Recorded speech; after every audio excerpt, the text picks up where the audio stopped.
chapter, power sharing, we will see that power share is desirable. What is that one? Power share is desirable. So, how the power sharing is desirable? Okay, dear my students, last class also I have shared you in the introductory part, and now also I am saying you that power sharing is good because it helps to reduce the possibility of conflict between the social groups. That's why it is desirable. And second thing, it is also the very spirit of democracy. Dear my students, as I have said you before, why it is the very spirit of democracy? Because in a democratic rule, okay, it involves sharing power with those affected by its exercise and who have to live with its effect. It means power share is one of the fundamental principles on which the concept of democratic rule is based. That's why power sharing is desirable, my dear students. Why this power sharing is desirable?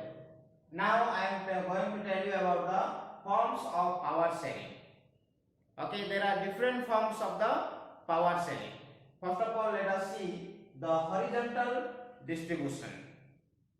Okay, dear my students, you can see that power is shared among the different organs of the government. Power is shared among different organs of government. That is horizontal distribution. Okay, horizontal distribution of power, such as legislative, executive, and judiciary. For example, that is our country, India. You know that one. Legislative means they are making the law. Executives, they are implementing the law and run the government. Judiciary, they settle the disputes and make sure that law are obeyed. And second thing, we can see that vertical distribution of power means the power is shared among the government. Okay, the power is shared among government at different levels. Okay, it means a general government for an entire country. Okay, a general government for the entire country, and governments at the provincial level or regional level. That is only known as vertical distribution. Suppose the example is USA. You can find that, okay, general government, and they are for the entire country, and regional level also you can find the governments. And third things, different social groups. You can see that power may also be shared, okay, among the different social groups. Just like it may be in the social group, that is the religious, or it may be in the linguistic groups. Example is the community government in Belgium, as I have shared you, community government in Belgium. Dear my students, in Belgium, this method is used to give minority communities a fair share in power.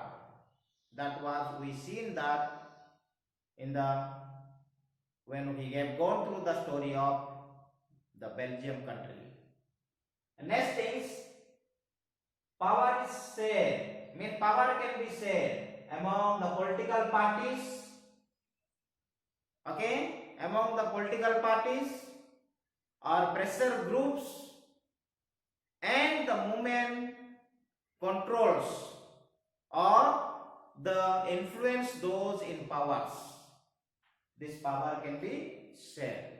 Means when two or more parties form an alliance to contest election, and if they form a coalition government, and thus the power shared.